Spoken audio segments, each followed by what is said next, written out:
میرزاولنگ سرپل که از چنگ گروه‌های هراس افغان رها شدند به عزیز کریمی گفتند حکومت برای رهایی به موقع آنان کوتاهی کرده است.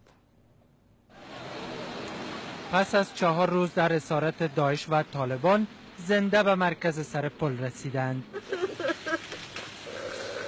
اشک خوشی برای زنده ماندنشان می‌ریزند و برخی هم اشک برای از دست دادن عزیزانی که طالبان و داعش در برابر چشمانشان آنان را به قتل رساندند.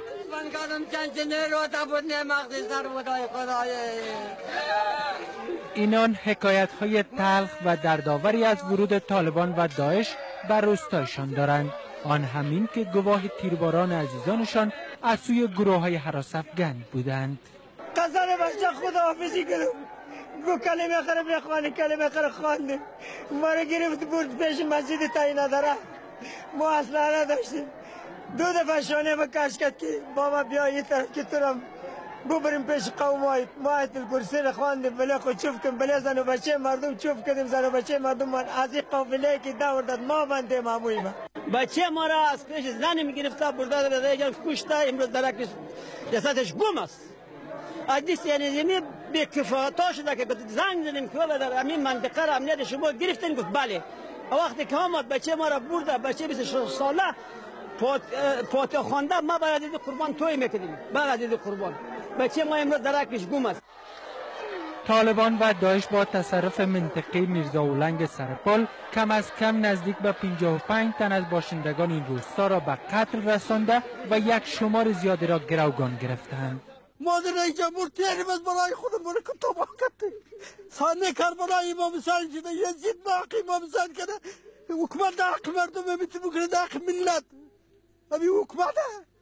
یا خانچه بگیرید برادر، بگه بخند برادر همین چوکری الکو. همین چوکری الکو بان امیر کافر بگیره. داشتیم که امنیتی ما رو بگیره. ما از حکومت انتظار داشتیم که بدادی مردم برسه. نه از حکومت مثلا رقا انتظار داشتیم که برای ما تابوت گاز دستجمعی جور کنه. والی سرپل میگوید که نیروهای بیشتری به سرپل رسیده و قرار است به زودی عملیات پاکسازی از وجود هراس افغانان در این ولایت آغاز شود. قوت‌های هوایی و زمینی هم قصبه که شما شاهد هستید وارد سرپل شده و تصمیم لازم برای قلقم و نابودی و همچنین انتقام خون شهدای مردم افغانستان در سراسر افغانستان و خاصا در ولایت سرپل و قریه میرزاولنگ گرفته شده و امیدوار هستم که به منطقه اجرا گذاشته شود. 3 مقام ارشد امنیتی نیز صبح امروز وارد این ولایت شدند. رئیس ستاد ارتش و معین ارشد امنیتی وزارت امور داخله شامل این مقام هستند. والی سرپل هشدار میدهد تا زمانی که نیروها سرپل را از وجود هراس افغانان پاکسازی نکنند اجازه برگشت را برایشان نخواهد داد.